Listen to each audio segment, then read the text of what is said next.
பசுமை நிறைந்த மலை பகுதியில ஒரு அமைதியான மலை அடிவாரத்துல அமைஞ்சிருக்கிறது தான் ஒரு அருமையான கிராமம் ஷிம்லா.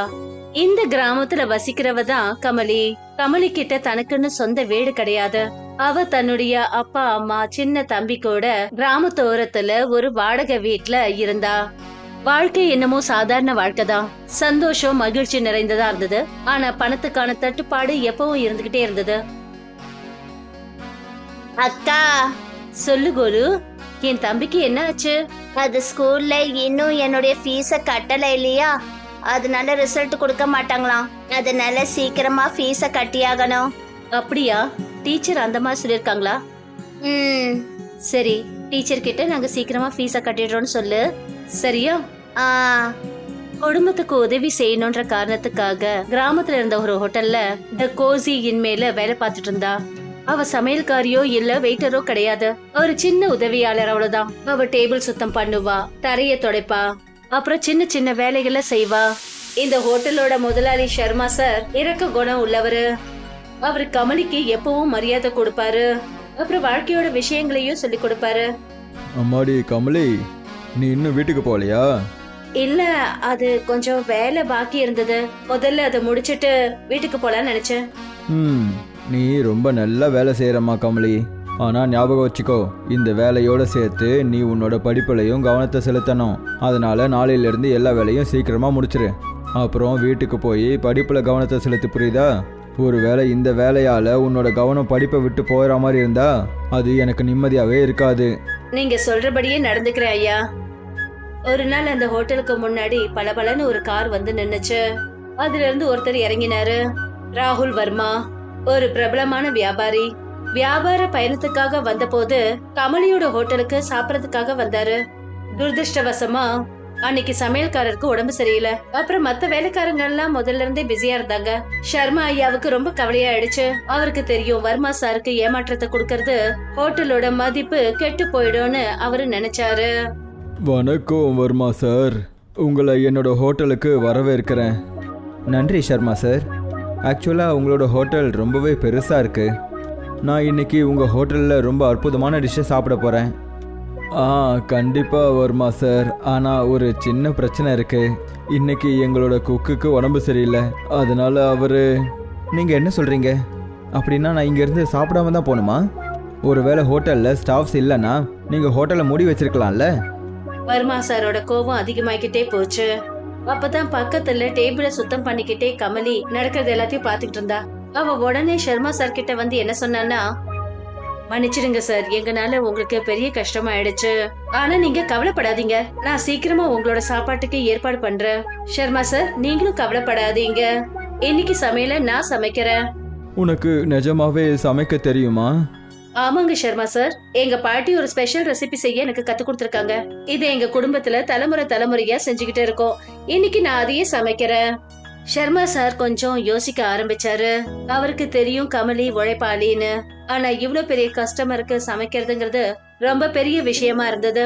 ஆனாலும் அவர்கிட்ட வேற எந்த வழியும் கிடையாது.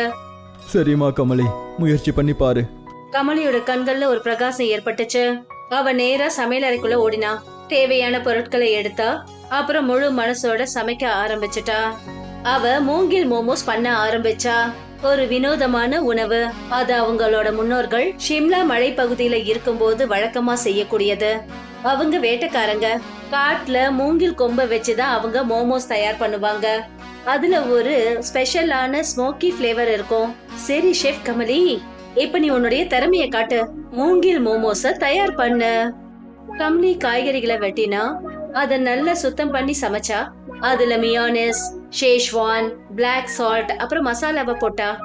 அடேங்க அப்பா, இது மசாலாக்கள் கலவை கொண்ட சுவையா இருக்கு. சரி, இப்ப மைதாவையும் பிசைஞ்சுக்கிறேன். கமலி வேகமா மைதாவை பிசைஞ்சா. அதுல காய்கறிகளை மிக்ஸ் பண்ணா. அப்புறம் அது எல்லாத்தையும் அவ மூங்கில் கம்புக்குள்ள நிறைச்சா. அப்புறம் மண்ணால மூடி அடுப்புல சமைச்சா. அந்த மூங்கில்ல இருந்து வாசனை வெளியே வர வர அந்த சமையல் அறையே ஒரு மனம் வீசுற புகையா மாறிடுச்சு. அதனால கமலியோட கண்கள்ல தன்னோட பாட்டியோட ஞாபகம் வர ஆரம்பிச்சிடுச்சு. அவங்க எப்பவுமே சொல்லுவாங்க, ஆமாடே, உணவுங்கிறது வயிறு நிறையணுங்கிறதுக்காக மட்டும் செய்யறது இல்ல, அது அன்பையும் பாரம்பரியத்தையும் இணைக்கிற ஒரு வழி கூட. உணவு தயாரானதுமே கமலி சமைச்ச ஸ்பெஷல் மோமோஸ வர்மா சாருக்கு பரிமாறினா. அத பார்த்ததும் வர்மா சாரோட முகமே மகிழ்ச்சிகரமா மாறிடுச்சு. அடேங்கப்பா, இதை பார்க்கறதுக்கே ரொம்ப சுவையா இருக்கிற மாதிரி தெரியுதே. நன்றி சார். வர்மா சார் மெல்லமா ஒரு மோமோஸை எடுத்தாரு, தன்னோட வாயில வச்சாரு. அவருடைய கண்கள் ஆச்சரியத்துல நிறைஞ்சிடுச்சு. வாவ், அற்புதமா இருக்கு. வார்த்தைகளே இல்ல, ரொம்ப அற்புதமா இருக்கு. மோமோஸோட சுவை அற்புதமா இருந்தது. மசாலாவோட காட்டம் அப்புறம் மூங்கிலோட வாசனை மனசை ஜெயிச்சிடுச்சு.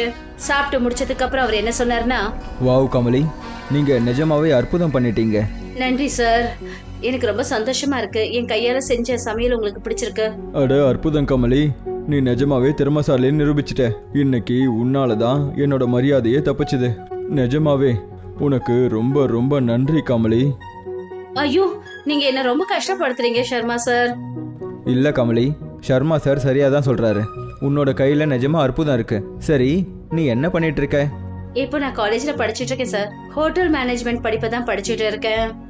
அது மட்டும் இல்லாம சர்மா சாரோட ஹோட்டல்ல பார்ட் டைம் வேலையும் பாக்குறேன். அது மூலமா என் குடும்பத்துக்கு கொஞ்சம் உதவியா இருக்கும். இந்த சின்ன வயசுல நீ இவ்வளோ விஷயங்களை செஞ்சுக்கிட்டு இருக்கியா?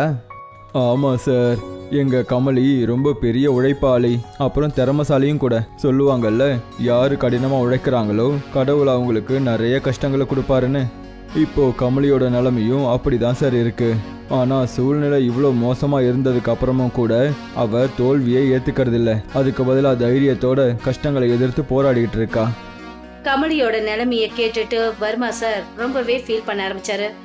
ஏன்னா என்னதான் இன்னைக்கு அவருடைய நிலைமை நல்லா இருந்தாலும் ஒரு சமயத்துல அவரும் கமலி மாதிரி வாழ்க்கையில பல கஷ்டங்களை அனுபவிச்சுட்டு இருந்தாரு.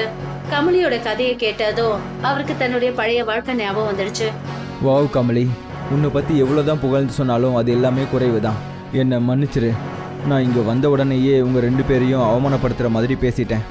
ஆனால் உன்னோட நிலைமை எனக்கு என்னோட பழைய நாட்களை ஞாபகப்படுத்திடுச்சு. வர்மா சார் உடனே தன்னுடைய பாக்கெட்ல கைய விட்டாரு. கமலிக்கு ஒரு நல்ல தொகையை பரிசா கொடுத்தாரு. உன்னோட இந்த திறமையை நீ வளர்த்துக்க வேண்டியது ரொம்பவே முக்கியமானது. முன்னேறிப்போ, அப்புறம் உன்னோட கலையை இந்த உலகத்துக்கு கொண்டு போய் சேரு. கண்டிப்பா சார். கமலியோட கண்கள்ல ஆனந்த கண்ணீர் தெரிஞ்சது. அவ அங்கிருந்து நேரா போய் தன்னுடைய அப்பா அம்மா கிட்ட எல்லா விஷயங்களையும் சொன்னான்.